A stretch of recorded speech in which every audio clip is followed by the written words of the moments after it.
بسم اللہ الرحمن الرحیم۔ میں گواہی دیتا ہوں کہ اللہ کے سوا کوئی معبود نہیں، وہ اکیلا ہے، اس کا کوئی شریک نہیں، اور میں گواہی دیتا ہوں کہ بے شک محمد صلی اللہ علیہ وسلم اس کے بندے اور رسول ہیں۔ چونٹی ایک چھوٹا سا کیڑا ہے جس کا ذکر قرآن پاک میں بھی آیا ہے، بلکہ چونٹی کے نام سے ایک پوری سورت اللہ پاک نے نازل فرمائی، یعنی سورہ نمل۔ یاد رہے کہ نمل چونٹی کو کہا جاتا ہے۔ پیارے بہنوں اور بھائیوں، جس گھر میں چونٹیاں ہوتی ہیں اس گھر کے لوگ عموماً ان چونٹیوں کی وجہ سے پریشان ہو جاتے ہیں، اور طرح طرح کے ٹوٹکے اس کے لیے استعمال کیے جاتے ہیں تاکہ چونٹیوں کو گھر سے بھگایا جا سکے۔ آج کی ویڈیو میں ہم آپ کو اس گھر کے حوالے سے ایک حقیقت بتانے جا رہے ہیں جس گھر سے چونٹیاں نکلنا بند نہیں ہوتی۔ یہ حقیقت جاننے کے بعد آپ کی چونٹیوں کے ساتھ دشمنی ختم ہو جائے گی۔ سب سے پہلے آپ کو چونٹی اور حضرت سلمان علیہ السلام کا ایک دلچسپ واقعہ بیان کرتے ہیں۔ ایک دن حضرت سلمان علیہ السلام دریا کے کنارے بیٹھے ہوئے اللہ کی قدرت کے نظارے فرما رہے تھے، تو دیکھا کہ ایک چونٹی آئی جس کے منہ میں ایک دانہ تھا، اور یہ اس خوراک کو لے کر اس دریا کے کنارے جا رہی تھی۔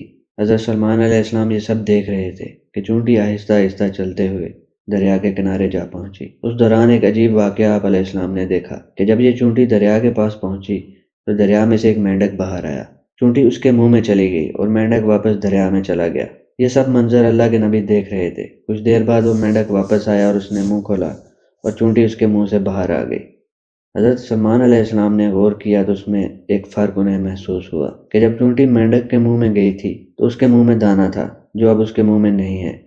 دوستو، جیسا کہ آپ جانتے ہیں حضرت سلمان علیہ السلام چرند پرند سے بات کیا کرتے تھے، تو آپ علیہ السلام نے چونٹی سے پوچھا کہ یہ کیا معاملہ ہے، تم دانہ لے کر کہاں گئی تھی؟ یہ چونٹی کہنے لگی کہ اے پیغمبر خدا، اس سمندر کی گہرائی میں دور جا کر ایک پتھر ہے، یہ پتھر اندر سے خالی ہے، اس پتھر کے اندر ایک کیڑا رہتا ہے۔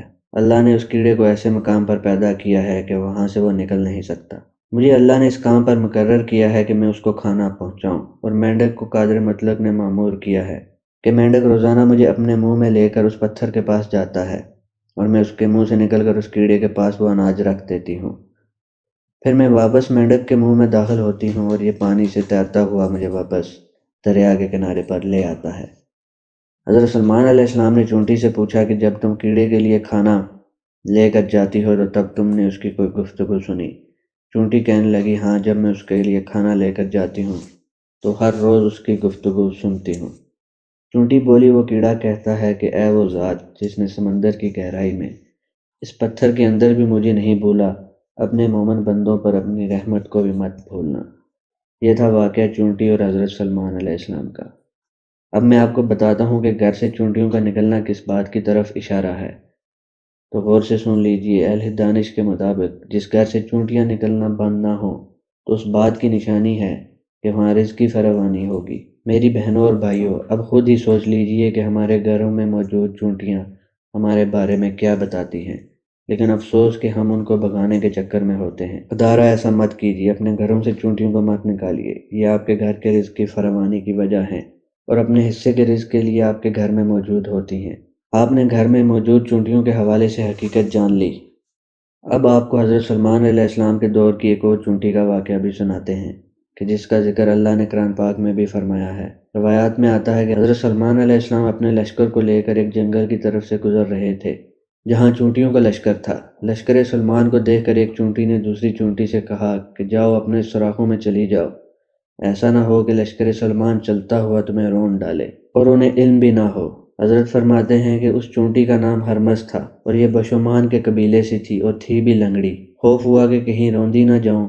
یہ سن کر حضرت سلمان علیہ السلام کو ہنسی آ گئی، اور اسی وقت اللہ سے دعا کی کہ اللہ، مجھے اپنی نعمتوں کا شکر ادا کرنے کا الہام کر جو تو نے مجھ پر انعام کی ہیں، اور جو نعمتیں تو نے میرے والدین پر کی ہیں اور وہ مسلمان ہوئے، اور مجھے نیک عمل کرنے کی توفیق عطا فرما جن سے تو خوش ہوا، اور جب میری موت آ جائے تو مجھے اپنے نیک بندوں میں شامل کر۔ حضرت سلمان علیہ السلام چونکہ جانوروں کی بولیوں کو سمجھتے تھے، اس لیے اس کی بات کو بھی سمجھ گئے اور بے اختیار ہنسی آ گئی۔ میرے بھائیو، اللہ کو اس چونٹی کی یہ ادا بہت پسند آئی، اور اس نے اپنے قبیلے کی باقی چونٹیوں کی فکر کی، اس لیے اللہ نے اس چونٹی کا ذکر اپنی مبارک کتاب قرآن کریم میں بھی فرمایا ہے، اور اس چونٹی کے نام کی پوری صورت قرآن پاک میں نازل فرمائی ہے۔ ان واقعات سے پتہ چلتا ہے کہ اللہ کی ہر مخلوق اللہ کی تسبیح بیان کرتی ہے اور اللہ سے دعائیں بھی مانگتی ہے، اللہ کو پکارتی ہے آج کا مسلمان غفلت میں ڈوبا ہوا ہے اور اس کو اللہ سے مانگنے کا اور اللہ سے باتیں کرنے کا وقت ہی نہیں ملتا، جو سخت خسارے کی بات ہے۔ اگر آپ کو ہماری یہ ویڈیو پسند آئے تو پلیز لائک کریں اور سبسکرائب کریں اور اپنے دوستوں کے ساتھ شیئر کریں۔